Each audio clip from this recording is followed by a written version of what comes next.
Getting from premise to conclusion, relevance and sufficiency. As you have learned, a key part of evaluating arguments is examining the connection between an argument's premises and its conclusion. It doesn't much matter whether a premise is true or acceptable if it has no real connection to the conclusion being offered. In evaluating the connection, there are two main questions you need to ask. 1. Are the premises relevant to the conclusion? And 2, do the premises provide enough justification? Are they sufficient to justify the conclusion? This module introduces you to the standards of relevance and sufficiency. These are powerful tools for analyzing arguments. Is that relevant? You already learned about the problem of missing connections, where the relationship between premises and conclusion is not clearly outlined or demonstrated.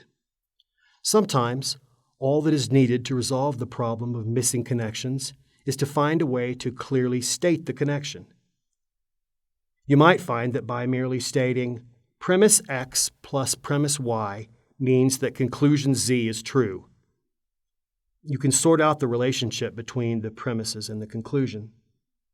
But sometimes the problem is bigger than a lack of clarity in the way an argument is presented. It might be the case that one or more of the premises being offered is actually irrelevant to the conclusion. That is, the premise doesn't really matter to the argument. So, you can't make the pieces fit because you're trying to include a premise that shouldn't be considered as part of the argument. In order for a premise to be relevant, the truth or acceptability of the premise must make a difference to the argument. That is, it must matter when determining the strength or weakness of the conclusion. For example, if you are evaluating an argument and determine one of the premises is false, but the fact that it is false does not change the conclusion, then that premise is irrelevant. So, if whether or not a premise is true doesn't make a difference in your evaluation of the conclusion, then it's not a logical part of the argument.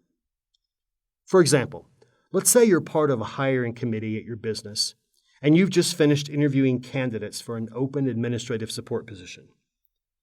In a meeting to discuss who to hire, your coworker says, "We should not hire Ms. Jones. She did not give an effective answer to any of the questions we asked. She seemed very uncomfortable with the travel that would be required, and she doesn't have any event planning experience. Plus, she lives in Smithtown, which is a horrible place." Another coworker speaks up to note that actually the applicant lives in Morrisville, not Smithtown. Does that matter? Does the falsification of the premise that she lives in Smithtown make any difference at all to how you evaluate the conclusion not to hire the applicant? Of course not. That premise is irrelevant. You can probably guess that if you find that the truth of the premise affects the conclusion you would make, then the premise is relevant. In order to evaluate the relevance of a premise, you must understand what the argument is about, the issue at hand, and the conclusion being drawn about the issue. With that understanding, you can consider how the premises fit into the argument as a whole. However, you must also have a certain amount of knowledge about the issue itself. For example, as a member of the hiring committee, you'd need to know quite a bit about the nature of the position being filled, the company you work for, and the kind of skills a person would need to perform the job well in order to effectively evaluate any argument for or against a particular applicant. Without that background knowledge, you have no way of evaluating whether a premise is relevant.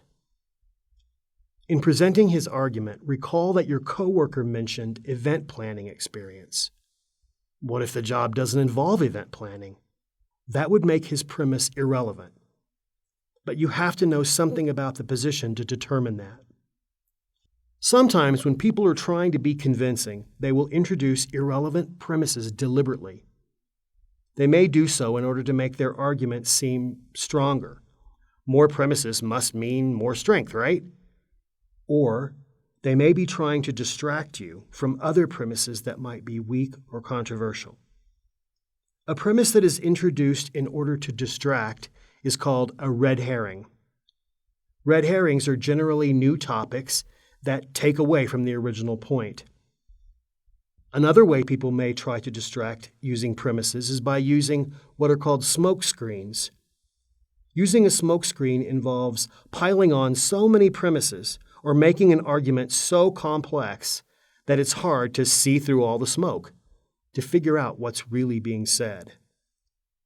If you are careful in applying your critical thinking skills to evaluating an argument, you should be able to spot such red herrings and smoke screens and remain focused on what really matters. Sufficiency. What is enough? So when you're dealing with a deductive argument, the conclusion follows automatically from the premise or premises. There is a logical relationship in which one or more premises, if true, lead directly to the conclusion. But the relationship between premises and conclusion works differently in an inductive argument. Remember that in inductive arguments, premises simply provide support for the conclusion. They do not necessarily mean the conclusion is right. Inductive arguments can be stronger or weaker depending on how much support the premises offer. One measure of an argument's strength is to determine how sufficient the premises are. How much support do they give to the conclusion? Sufficient means that a premise, or premises taken together, is adequate grounds to reach the conclusion.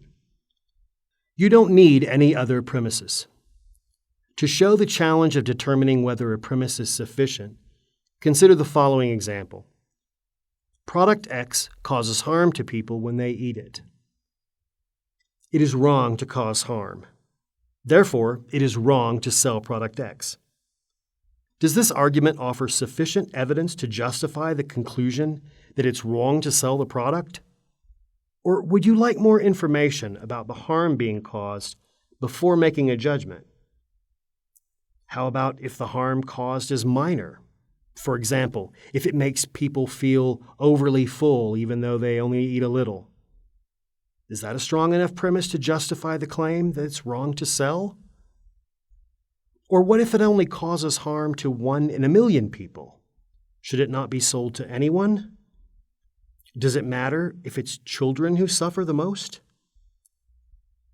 As you can see, there is no simple formula that can tell you whether the premises are sufficient or not.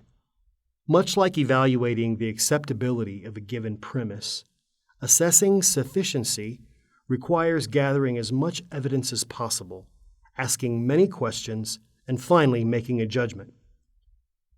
But just because inductive arguments are evaluated on less firm grounds than the logical reasoning used in deductive arguments does not mean that they're less valuable or less important.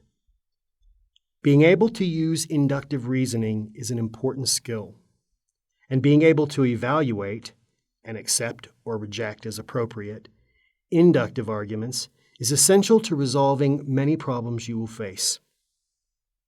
Someone who is incapable of inductive reasoning may require absolute proof for every argument.